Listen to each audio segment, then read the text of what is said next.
All right, this video is meant to help you review for the test that we are going to have over Madison through Jackson.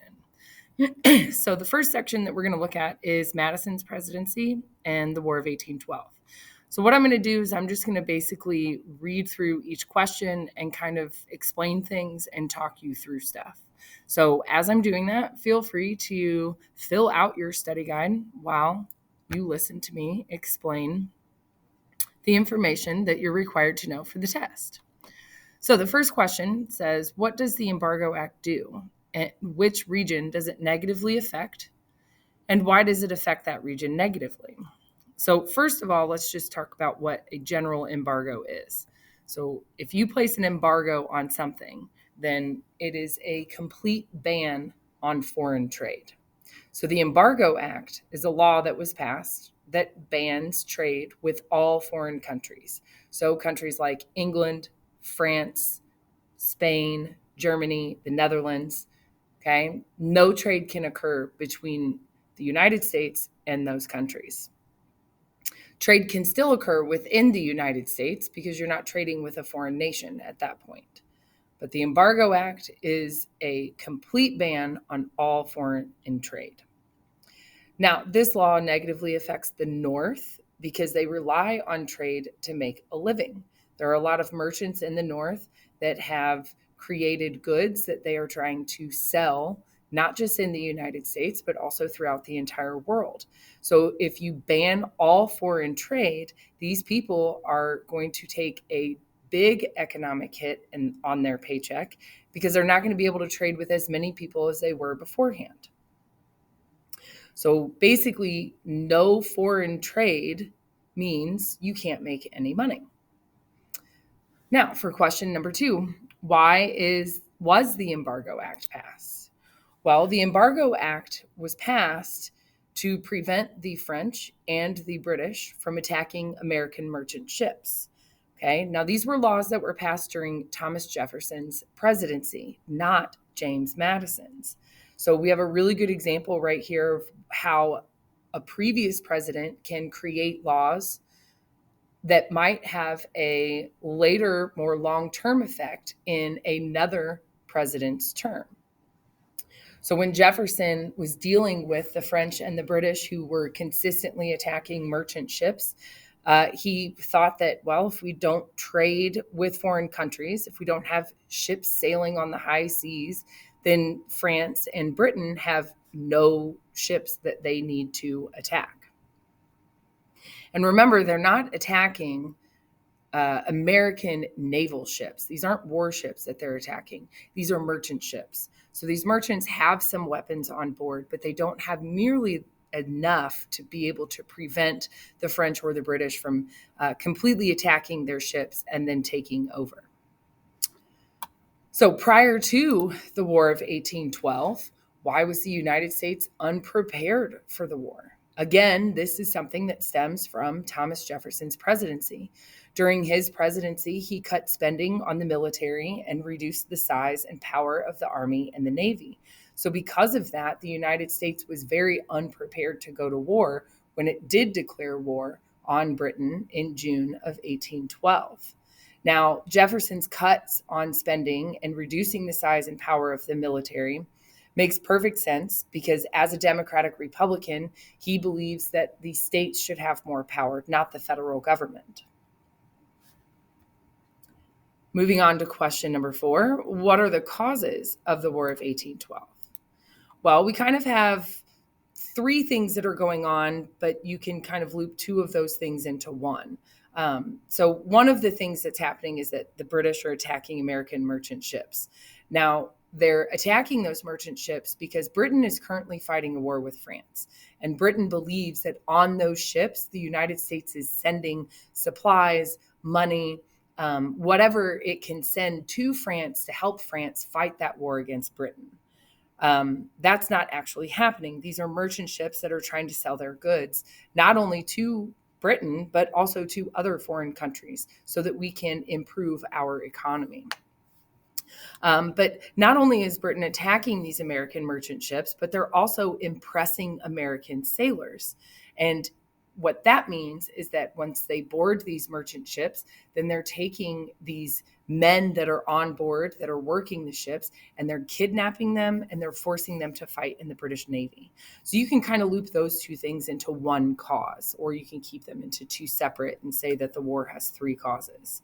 The third thing that the British are doing, they are arming Native Americans that are out on the frontier with weapons, and they're encouraging those Native Americans to attack American settlers who are moving out in those areas. So again, the causes of the War of 1812 are the British attacking American merchant ships and impressing those American sailors, forcing them to fight in their navy.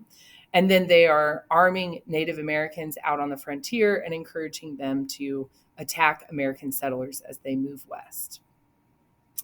The next question: what regions supported the war and what regions were against the war?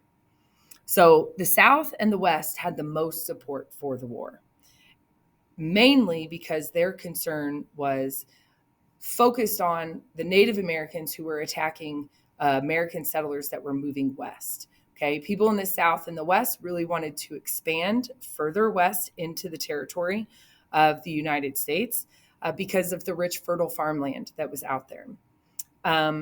The North is going to be the region, that is going to be against the war. People in the North rely on business and trade. They see Britain as an important ally in that business and that trade. And so they worry and are concerned about the potential of an economic hit by going to war with Britain. Okay, so again, your regions that are going to support the war are going to be your South and the West.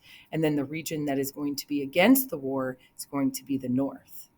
Now, I know in that question, I covered some of the reasons for going to war and some of the reasons for not going to war. But this, again, is a separate question. So two reasons that existed during this time that people wanted to go to war was because Britain has armed those Native Americans. They see that as a huge insult, and they basically kind of want to punish the British for doing that. They also kind of want to punish the British for attacking the merchant ships as well. And then another reason is that there's thoughts and ideas about potentially invading Canada. And if you do invade Canada, the idea is that we relieve Canada from the British rule that they're under, just like we relieved ourselves during the War of Independence, the Revolutionary War. So another reason to go to war in 1812 was that if we invade Canada, then that would give the United States more land to expand. And again, land is power. A lot of that land could be used for farming. There are other natural resources that could be exploited for economic gain as well. A couple of reasons for going against the war. The Army and Navy are too small. Remember those cuts to the military that Thomas Jefferson made during his presidency? It's going to make it to where the United States is not really prepared. Not only that, though, but there are not a lot of military commanders that have experience. Most of the Revolutionary War veterans are too old or they're no longer alive. So there's not a lot of military experience at this time. Not a lot of people have signed up either to fight in the war. So they're struggling with actual numbers and population in their Army and their Navy. Another reason for going against or for being against going to war is that the United States is going to struggle with producing military supplies, but Britain can produce more military supplies, which means they're going to be more prepared to actually fight. They will have more resources, and the United States would be at a disadvantage. Another reason for not going to war with Britain in 1812 was that if we can have better relations with Britain, then that will actually help trade. So if we go to war, then the relationship that we have built with Britain is going to be strained, or maybe it could be completely ruined after the war or throughout the course of the war. And that might further hurt trade and further hurt the United States economy. Moving down to the next question. Who are the Warhawks and what were their three goals for the war? The Warhawks are simply congressmen who are in favor of going to war. Two of the most famous Warhawks during this time period was Andrew Jackson and Henry Clay. Andrew Jackson's from Tennessee, and he is he's a Revolutionary War veteran, even though he was very, very young during that time. And Henry Clay is from Kentucky. So both of these men represent the South and the West, which again are also regions that supported going to war. So now that we know what a Warhawk is, there are three goals. One of them was to conquer Canada. Again, they believed that by conquering Canada, we could gain more land. And they actually thought that Canadians truly wanted to become part of the United States. The second goal of the Warhawks was to secure the Western frontier. Remember, one of the main reasons for going to war was because Britain was arming Native Americans and encouraging them to fight American settlers that were moving out there. So if you can secure the safety of that Western frontier, then that means more people can move out there. We can use that land to farm and produce cotton and tobacco, which are big economic exports for the United States during this time period. So securing the safety of Western frontier is going to be a big goal of the Warhawks. A third goal of the Warhawks is to seize Florida. Both conquering Canada and seizing Florida means that we are driving out European influences that are close to the United States. And we have the potential to be able to expand our borders, thus gaining more land, which means that we are then going to be able to have more natural resources that we could use for economic gain. Okay, Spain owns Florida at this time. We're also having a problem with some slaves that are escaping southern plantations, and they are moving into the area of Florida, and they're receiving refuge from Spanish forts and from Native Americans that live in Florida. So if we can seize Florida, then we can recapture some of those runaway escaped slaves again. So again, to recap, your Warhawks are congressmen who are in favor of going to war. Two of the most famous ones, Andrew Jackson, Henry Clay. And then the three goals for going to war were conquer Canada, secure the Western frontier, and seize Florida. So as the war gets started, sometime in 1814, the British are going to burn the White House. And they do that in retaliation for the United States burning government buildings in York, Canada. York was considered one of the capitals. It's one of the main cities in Canada. And when the U.S. Army and Navy were successful in invading Canada, once they got to York, they burnt down several government buildings and other public buildings as well. Now, later in the war, we have the Battle of New Orleans. This is where Andrew Jackson made a significant stand against the British. He was heavily outnumbered. And this battle is significant not only because it gives Jackson the fame that he is going to then use to kind of make his way to the White House and become president, several years later, but it's pretty significant because it actually happens after the Treaty of Ghent was signed. So the war was technically already over. The Treaty of Ghent is signed on December 24th, 1814, and that officially ends the War of 1812. But remember, it's 1812. We don't have Twitter, we don't have cell phones, we don't have email. So communication about the war being over is going to take some time to travel from Ghent, which is in Belgium, in Europe, all the way to the United States. And the first place that information is going to go is Washington, D.C., straight to President Madison. Mind you, at this time, Andrew Jackson is fully prepared to battle the British. He's trying to protect the Mississippi River, because if the British can gain the Mississippi River, then they could surround the United States on all sides.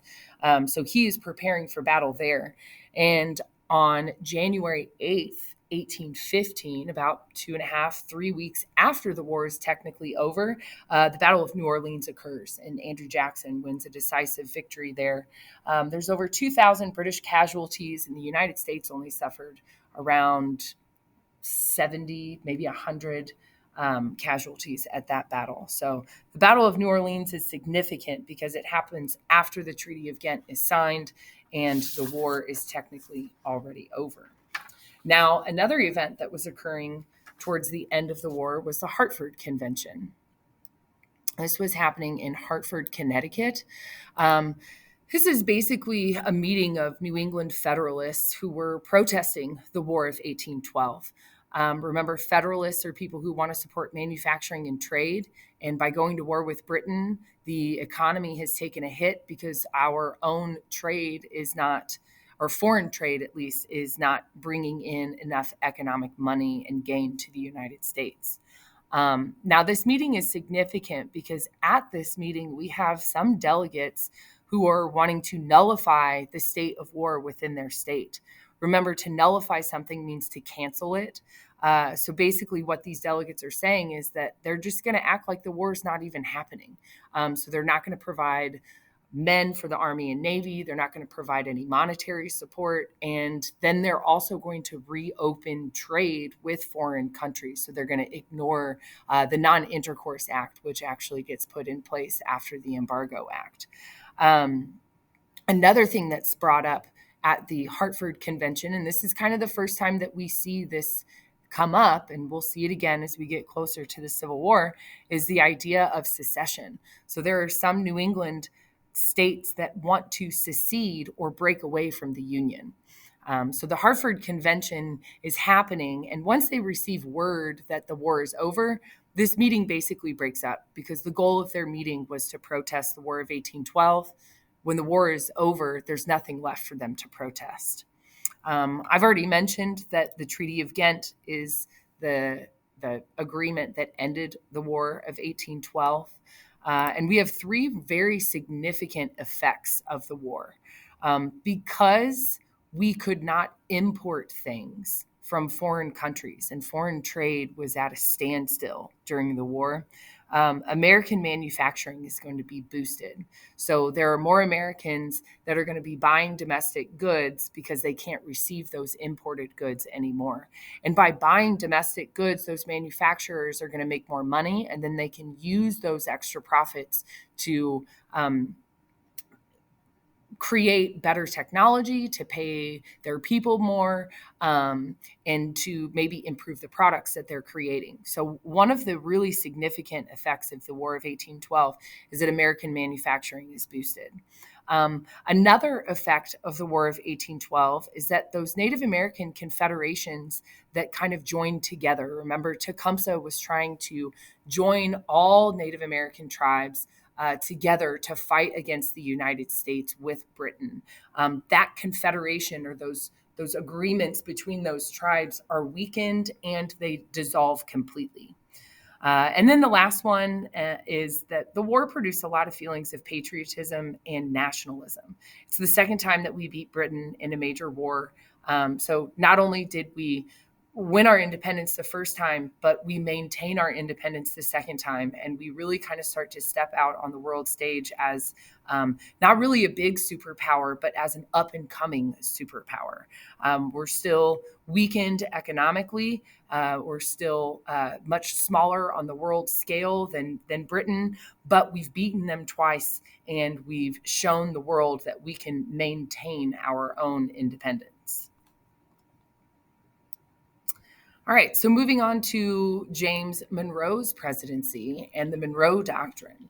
The first question that we have is, why was foreign competition with Britain a problem for the United States? Simply, Britain's more industrialized. It's a country that's existed much longer than the United States has, and they have had a much longer time to be able to improve their industry and manufacturing capabilities. So because they are more industrialized, they are able to produce goods faster and cheaper, which is going to allow them to sell their goods at a much cheaper price. Not only that, though, but there were some British manufacturing companies who had the strategy of purposely selling their products for much, much cheaper than what the American made products were, because they knew that a cheaper price would entice the consumer or the buyer to buy their foreign product instead of buying the domestic product. Some agreements and treaties that occurred during Monroe's presidency, which kind of helped solve some more foreign conflict that we were having, included the Adams-Onis Treaty, the Convention of 1818, and the Rush-Bagot Agreement. Now, these three should all be reviewed because they were vocabulary words. We've already been tested on these things. So I'm just going to remind you of what the kind of the definition was. Okay. Now, the goal of these three agreements was, again, to kind of solve foreign conflict that we're having. And the conflict that we were having were mainly, again, still with kind of Britain, but also with Spain. So the first one is the Adams-Onis Treaty. And this was a treaty that we signed with Spain that gave Florida to the United States. And in return, the United States said that they would give up land claims that they had in the area of Texas, because that area is still technically kind of part of Spanish control. Eventually, it's going to become Mexico in 1821, when Mexico gains its own independence from Spain. There's some money that's exchanged too. I believe the United States paid, I think, $5 million to Spain for the territory of Florida as well. Now, the Convention of 1818 and the Rush-Bagot Agreement, those are all issues or agreements that we make with Britain. Okay, so they're further kind of rooting out that conflict that we're having with Britain. And this is even after the War of 1812. The War of 1812 was really weird, guys. I mean, there's not the effects that we talked about previously in the question were great for the United States, but usually in war, there's an exchange of land or an exchange of money. And that didn't really happen. So, after the War of 1812 was over, the relationship between the United States and Britain kind of went back to the way that it was before the war, which was why we needed the Convention of 1818 and the Rush-Bagot Agreement during Monroe's presidency, because these two agreements kind of helped the United States and Britain settle some minor conflicts that they were still having post-War of 1812. So again, the Convention of 1818 is an agreement that settled the border dispute between the United States and Canada. So it's going to designate the 49th degree north latitude line as that border. And then the Rush-Bagot Agreement. This also is an agreement between the United States and Britain that stated that each country could keep only one military ship on Lake Ontario and Lake Champlain. Basically, they didn't want the United States and Britain to just have military ships lined up on open water with cannons pointed at each other constantly. So they basically kind of demilitarized that zone or that area.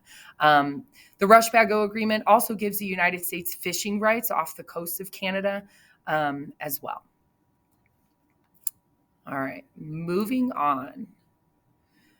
How do tariffs help or benefit the North? Now, remember, a tariff is a tax on an imported or a foreign good. So a product that is made not within the United States. That is what a tariff is going to tax. Okay. So when tariffs increase the price of foreign goods, then they're making them more expensive than goods that are made in the United States. And this is going to encourage people to buy domestic goods or goods that are made here in the United States. Remember, the North is focusing on trade and manufacturing. Okay, so if we are making those foreign goods more expensive, then the goods that are being made in the North are going to be cheaper than the foreign goods, and people will want to buy the cheaper good.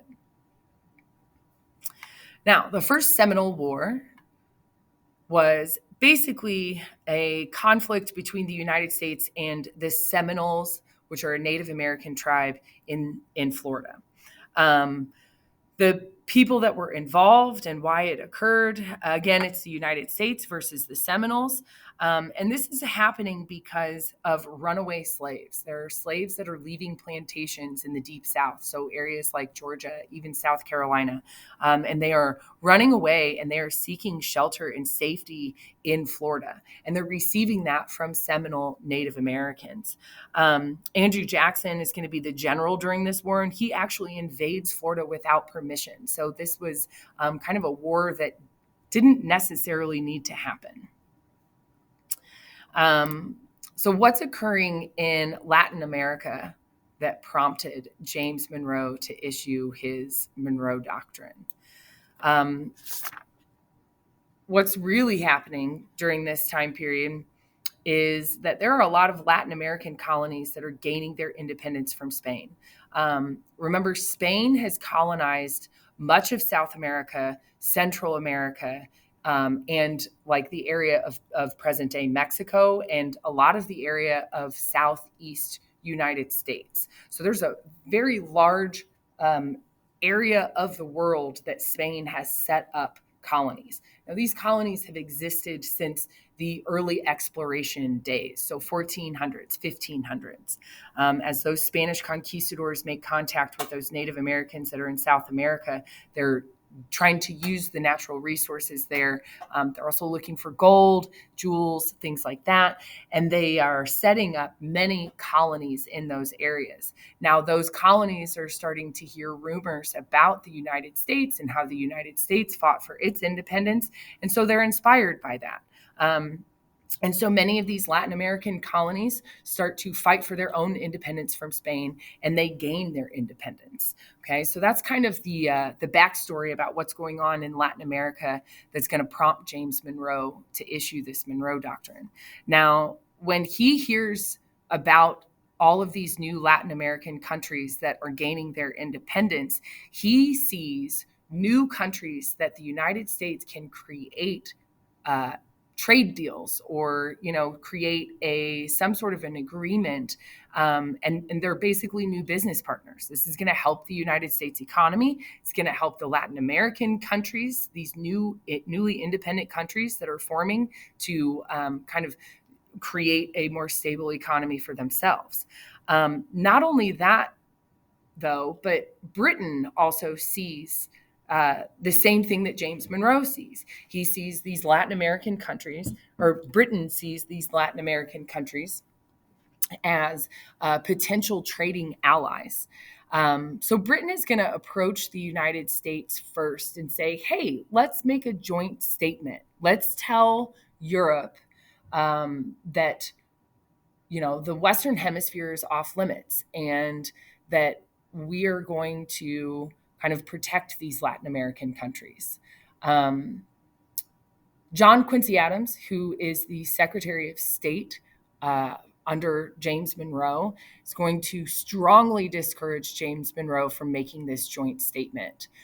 He says that if we make even though we just beat Britain in the War of 1812, if we make this statement with Britain, then we're basically telling the rest of the world that we can't do anything unless we have, Big Brother Britain next to us, or unless we have, their guaranteed help or aid should we need it. Okay, and James Monroe listens to his Secretary of State Adams and kind of agrees. And what he ends up doing is issuing his own statement, which becomes the Monroe Doctrine. So the Monroe Doctrine is basically a foreign policy statement made by James Monroe. It was actually written by John Quincy Adams, who sorry for this side tangent, but was a much better Secretary of State and congressman than he ever was president. So fortunately, he was kind of like his dad, not the greatest president, but he did a lot of other things. But this Monroe Doctrine is this foreign policy statement that states that European countries are no longer allowed to establish new colonies or regain old colonies in the Western Hemisphere. So basically, the Western Hemisphere is off limits to European colonization.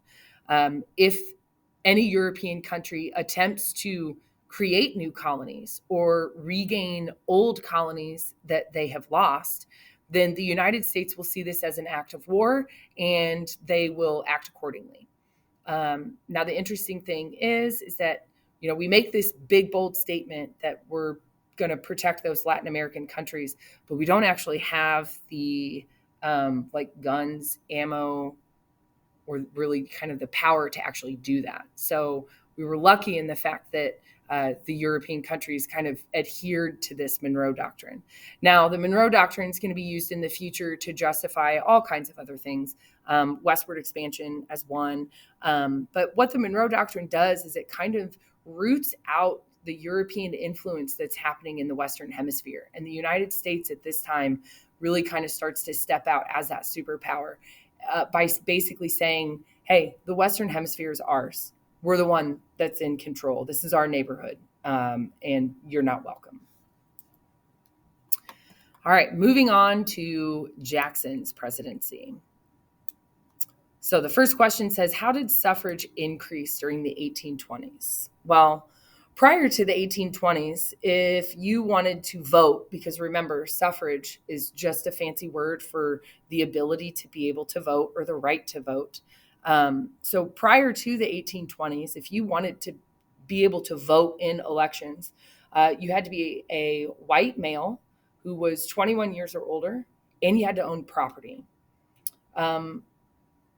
Those requirements only affect a very small portion of the population.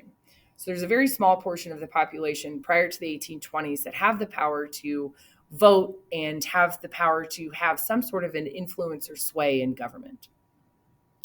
When Andrew Jackson comes in, or just prior to him coming in, suffrage is going to increase because a lot of states start to drop the property ownership requirement, which basically means now that any white male who is 21 years or older can vote. So what this does is it opens up the right to vote to a much larger population in the United States, but it's still not a very good representation of the United States because women can't vote. It's going to be another 100 years before women are going to be able to vote. Native Americans can't vote. They're not even seen as citizens at this time. And we saw with our political cartoon activity that Native Americans are going to be rooted out and pushed west onto Indian territory. And then African Americans and slaves can't vote. Slaves also not seen as citizens of the United States. They're seen as property that can be bought and sold anytime their owners feel that they want to. And even free African Americans who are business owners and even property owners, possibly in the North, because many northern states, after the ratification of the Constitution, so we're talking 40 years ago, there are a lot of northern states that are starting to abolish slavery within their own state because there's no need for it. The economy of the North doesn't lend itself to slavery like the economy of the South does. So even free African Americans aren't going to be able to vote. So even though suffrage increases by allowing all white males 21 years or older to vote, it's still not a very good representation of the United States. Now, what is the corrupt bargain? So the corrupt bargain occurred during the election of 1824. This is the first time or the first election that Andrew Jackson ran for president. And in this election, there's actually 4 candidates that are running. You've got Andrew Jackson, John Quincy Adams running for re-election. Henry Clay is also running for president during this time period. And I believe the 4th guy, I want to say Daniel Webster, but I don't think that that's accurate. Oh, I'm sorry. It's William H. Crawford. William H. Crawford is the 4th. Okay, so you've got 4 candidates for president. And at this time, in order to become president, you had to win a majority of the electoral votes.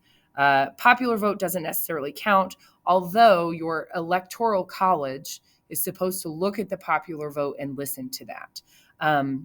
But in order to become president at this time, you had to win a majority of the electoral votes. And there was no clear winner. Nobody really won a majority, even though Jackson, I believe, had 99 votes electoral votes during this time, it still wasn't actually the majority of votes.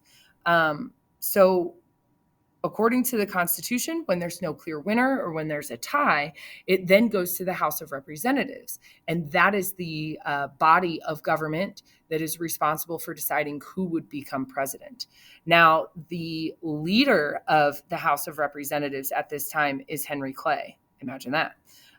Henry Clay received the least amount of electoral votes, so he's automatically kicked out. So now the House of Representatives, who's led by Henry Clay because he's the Speaker of the House at the time, has the choice between Andrew Jackson, John Quincy Adams, and William H. Crawford for the next president. So the corrupt bargain comes in when Jackson accuses Henry Clay and John Quincy Adams of creating kind of this secret deal in which Henry Clay would urge all of the people that voted for him to now vote for John Quincy Adams because they can't vote for him anymore. So he's going to encourage a lot of his supporters to vote for John Quincy Adams to become the next president. And in return, Adams is going to make Clay the new Secretary of State. And so you might be wondering, well, what's the big deal about that? Okay, so they create a deal. Well, there's been a history of the Secretary of State position as being kind of a stepping stone to the presidency. Okay. And I was mistaken. This is John Quincy Adams' first election. He's not running for re-election. He was not that great of a president and didn't win a second term, and was voted out of a second term. Andrew Jackson became president after him. But going back to the Secretary of State thing, a lot of former Secretary of States have gone on to become presidents. So, for example, Thomas Jefferson was the Secretary of State during George Washington's presidency. He ends up becoming the third president of the United States. When Thomas Jefferson was the president, James Madison was his Secretary of State. James Madison became president. During Madison's presidency, James Monroe was the Secretary of State. During Monroe's presidency, John Quincy Adams was the Secretary of State. So that's a very important position in government, and it's been seen as kind of that stepping stone. So you become Secretary of State, and then you run for president, and a lot of them have become presidents afterwards. Okay, so this corrupt bargain is basically an event that is related to the election of 1824, and Jackson is going to accuse Henry Clay and John Quincy Adams of creating a secret deal. And what this secret deal says is that Henry Clay is going to urge his supporters who voted for him to actually change their vote and now vote for John Quincy Adams. And in return, when Adams becomes president, he's going to make Henry Clay the new Secretary of State. Now, moving on, the Federalist Party is going to kind of disappear. When John Quincy Adams becomes president, former Federalists who are going to support him are going to start calling themselves National Republicans. And that's because Federalists, that party, is going to lose steam and lose power because of the second president, John Adams, during his presidency. Okay, remember, he also really wasn't that great of a president and has two very distinct big issues that occurred in the United States, the XYZ affair and the Alien and Sedition Acts are going to be two very unpopular things. And because of those things, the Federalist Party starts to lose power and influence. So they kind of turn into the National Republicans. And then those National Republicans that then support Henry Clay are going to become this new Whig Party. Okay, so Henry Clay is the leader of this new Whig Party. The beliefs of the Whigs include promoting business, supporting manufacturing and trade. They want the federal government to fund roads and canals. They also want the federal government to oversee banks and have a large role in the economy by implementing higher tariffs. Okay. Now, the regions or areas of support are for the Whigs are going to be these Northeast factory owners, okay, which makes sense because the belief system is that we want to support business, trade, and manufacturing. um, Businessmen who are in the North. There's going to be some Southern planters that are also going to support the Whigs. Now, these Southern planters that support the Whigs are like owners of massive plantations, especially cotton plantations in the South. Because what these Southern planters have done is they have created good, close business ties with some of those Northeast factory owners, and they've created close business ties with places like Britain. So they're selling their raw cotton. Okay. So by increasing manufacturing and stuff like that, that's actually going to help support them. And then you've got some former Federalists that are also going to be supporters of Henry Clay and his new Whig Party. Okay, those former Federalists, again, are those people that became National Republicans under John Quincy Adams, and then now under Henry Clay are calling themselves Whigs. Another prominent political party that occurs during this time is the Democratic Party. Now, this Democratic Party is not all that dissimilar from the Democratic Republicans, but these are Andrew Jackson's followers. So they're kind of different. Andrew Jackson, if you remember, was born in a log cabin on the frontier to poor farmers. So he has a very different upbringing and background than any of the former presidents before him. John Quincy Adams, son of second President John Adams, they're wealthy, aristocratic, very educated. James Monroe, James Madison, Thomas Jefferson, George Washington, all wealthy, come from money, very highly educated. So Andrew Jackson kind of changes the Democratic Republican Party by dropping the Republican part of the word. And so now we're just the Democratic Party. And Andrew Jackson is actually going to pull support from basically your common poor farmer. Now, the beliefs of the Democratic Party are not super different from that of the Democratic Republican Party. So those beliefs include having more political power for the common man, which is very similar to what the Democratic Republicans had, because under Thomas Jefferson's guidance, Jefferson felt like ordinary people should have political power. It's kind of the same thing as Andrew Jackson.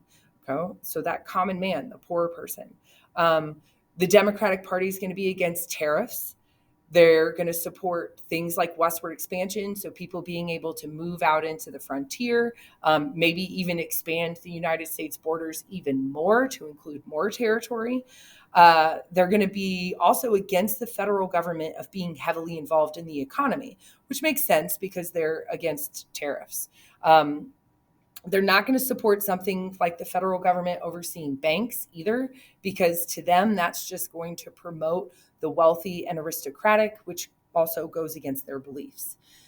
Now, the regions and areas of support for the Democratic Party include people in the South, people in the West, and then small farmers and workers in the Northeast. Okay, so when we say small farmers and workers in the Northeast, we're talking about very small family farms and very poor workers. Okay, so keep in mind, Andrew Jackson at this time is seen as the champion of the common man. He has been able to make himself seem more relatable to the poor farmer, the common man.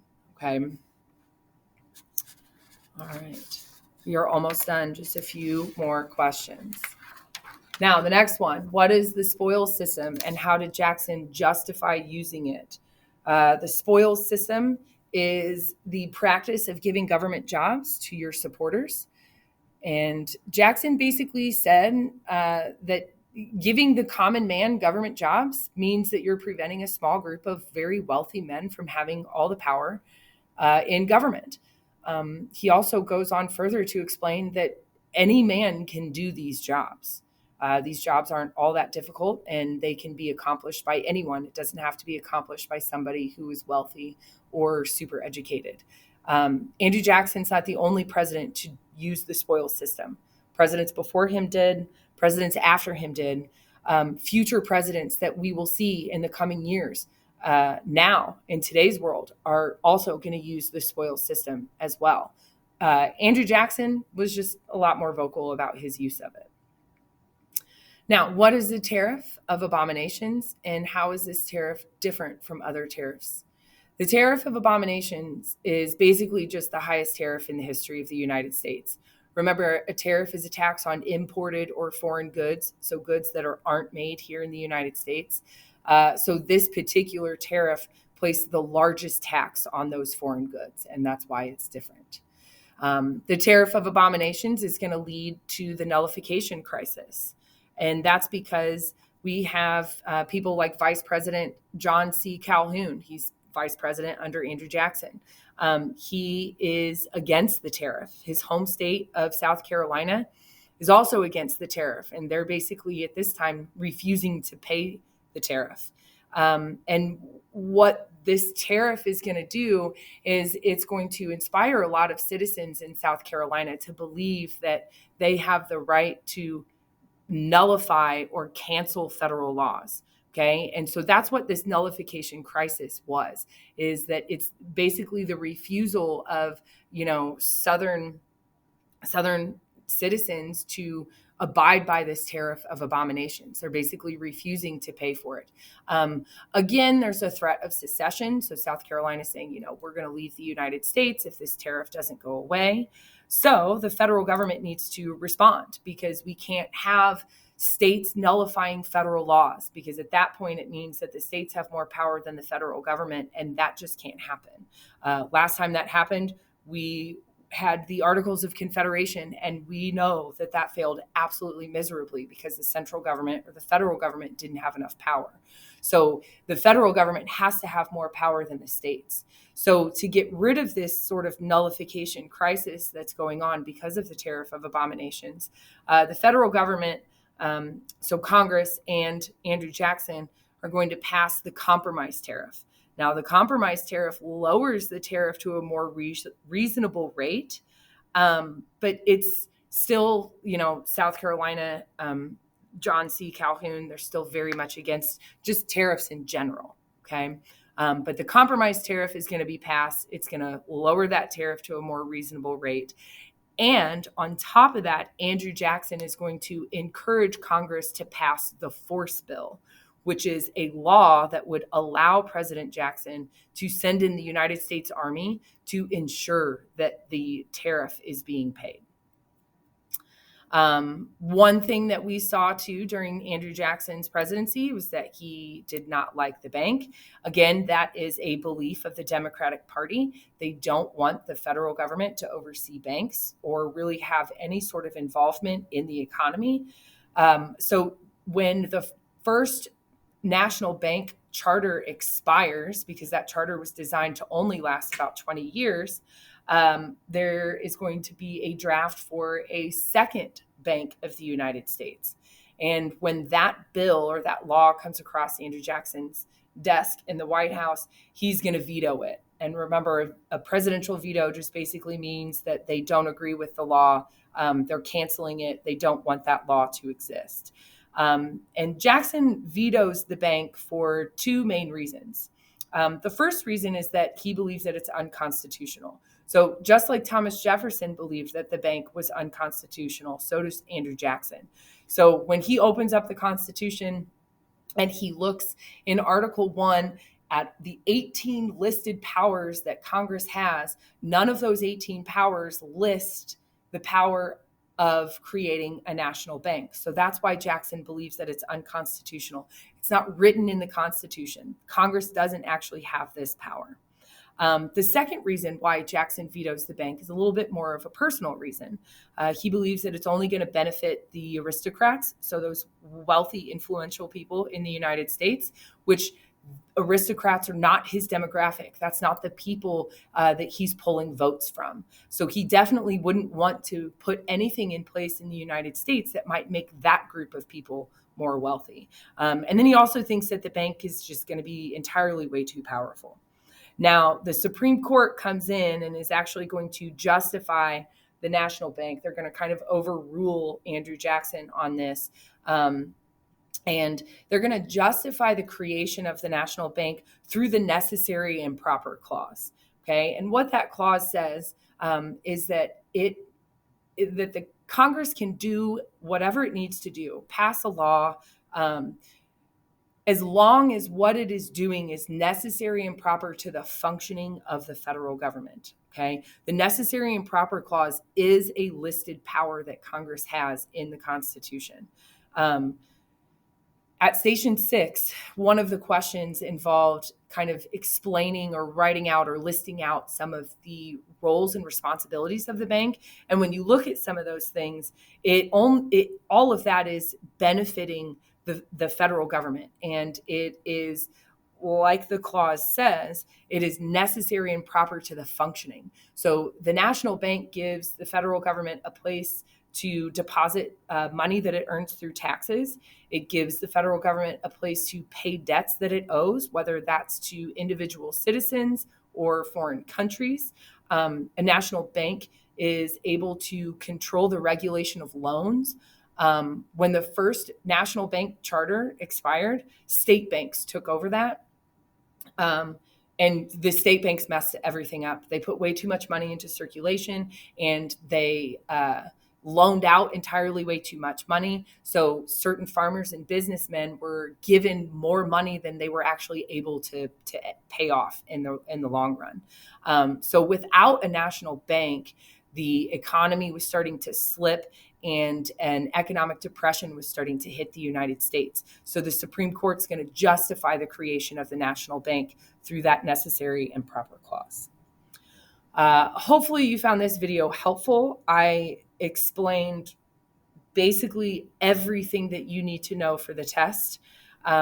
So feel free to rewatch this video as many times as you think you need to in order to make sure that you are as prepared as you need to be for the test.